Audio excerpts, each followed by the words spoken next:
guys, this is Tarot with Kittens, Weights, and Tarot, and I figured I would jump in with another hashtag video. I just got out of track practice, so all the kiddos are home, and I figured I would create this video before I had dinner and all the other good stuff, and have a couple of readings to get to for people today. So I thought this would be a fun VR to do. So this VR is to our homeboy BCC Brian Cormack Carr, and it's the hashtag 7 life purpose questions. We're getting deep with this one. Number 1, what is my top 5 favorite things to do in this life? Well, I love doing my tarot readings. I love playing with my tarot cards and all that good jazz.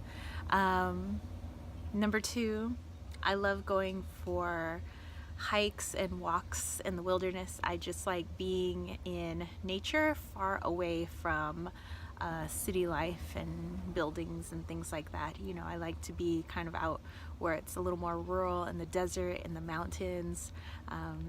Those are kind of my top places. Number 3, I love singing, which is probably why I dig opera singing. Number 4, I love creating. I love making things. So whether it's sewing something or drawing or painting or making jewelry, you know, baking something. I like putting something together to make something more awesome, you know, more awesome than the ingredients individually. You know, you may have some lovely beads, but you put all those beads together, that could be a beautiful necklace, it could be a beautiful bracelet. You may have sugar and flour and all these other ingredients and chocolate chips, but if you put them all together, you get some bomb-ass chocolate chip cookies, you know. So I like taking things that are separate and making something awesome out of them. And then I think my last one is working out, you know, working on my body. I like that I feel like I have control of something, you know, that if I, you know, do a little bit of this, a little bit of that, I guess kind of like baking.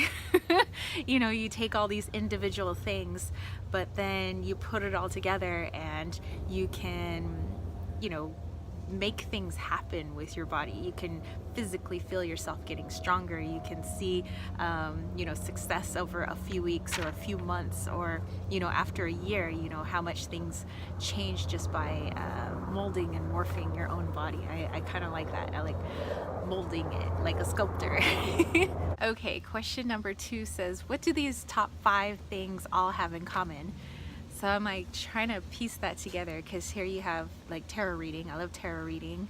I like being out in nature and going for walks and things like that, going out and adventures in nature. I have singing, I have creating, crafting, making things, and I have working out. I guess all of those things engage my creativity. I just like being creative in general, and my creativity takes all these different outlets, you know.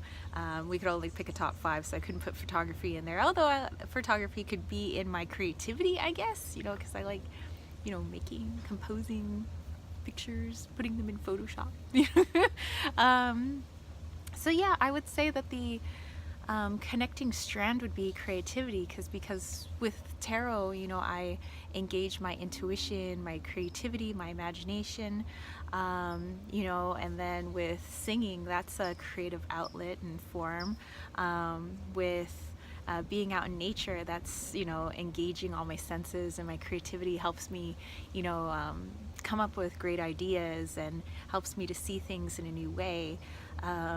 With making things, I mean, that's all creativity, you know, whether you're baking or making something in the kitchen or making something up in my sewing room, whatever it is. And then, you know, and then working out is a creative outlet for me.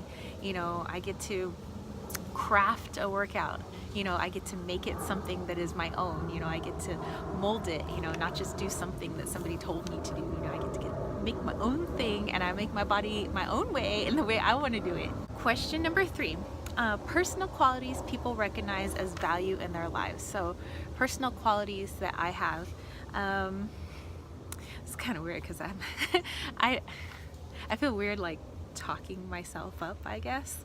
But people have said in like your comments to me or in messages that people really like how warm and inviting I am. People like how lighthearted and I guess humorous I can be. People always comment on my smile. I don't think that's a quality, but my ability to be joyful and happy, and to kind of look at the bright side of situations, not ignoring, the darker side of things, but to see how I can morph a bad situation into a better situation, and then like working through bad stuff. And people in readings have said that they really enjoy me being able to empower them, and same with my athletes. I don't like putting them down. I give them as much, tough love as they need, just enough for them to push themselves, but not enough for them to quit. I don't want them to quit, but just enough for that they can see that they are talented and they are strong, and if they just push themselves a little bit more, they can do great things, and I'm really proud of them when they do that. Question number 4, these are getting kind of deep. Where does our world need more support? So in my opinion, I think that people need more support in seeing the value in themselves. I think that if people really cherish themselves and could see themselves as being, awesome, beautiful light beings, that they would be less apt to hurt another, or have envy for another, because you would know that you have such respect and love for yourself that you couldn't possibly lash out at another person, and I think, in my own opinion, that a lot of fights, arguments, disagreements could be avoided, if people just saw the value in themselves. How much more would people go out and try to do, things that would be deemed impossible, if they were just like, I trust in myself, I have love for myself, I'm just gonna go out and do this and try this. Like, how many more things would be invented and created, with that? And so then Brian Cormack Carr asks, what activities, tools, and perspectives might help provide that support? I think it would all have to start pretty young, when people are just babies, if, parents might, not try to like coddle a child, but somehow, and I don't think I have an answer to it, just somehow always empower their child and let them know that their strength comes from within instead of outside of themselves, that they are beautiful on the inside, and I really don't have an answer for that, how that could be done, but I think it would have to start in childhood, that if, this would take, a while, if all of a sudden, all parents started working with their children in this way, and then when those children grow up and become parents, they would become stronger parents, and they would also want to see their children grow up with that strength inside of them, and that's where our leaders would have that light inside of them as well. And yeah, but I'm not quite sure how to go about teaching that.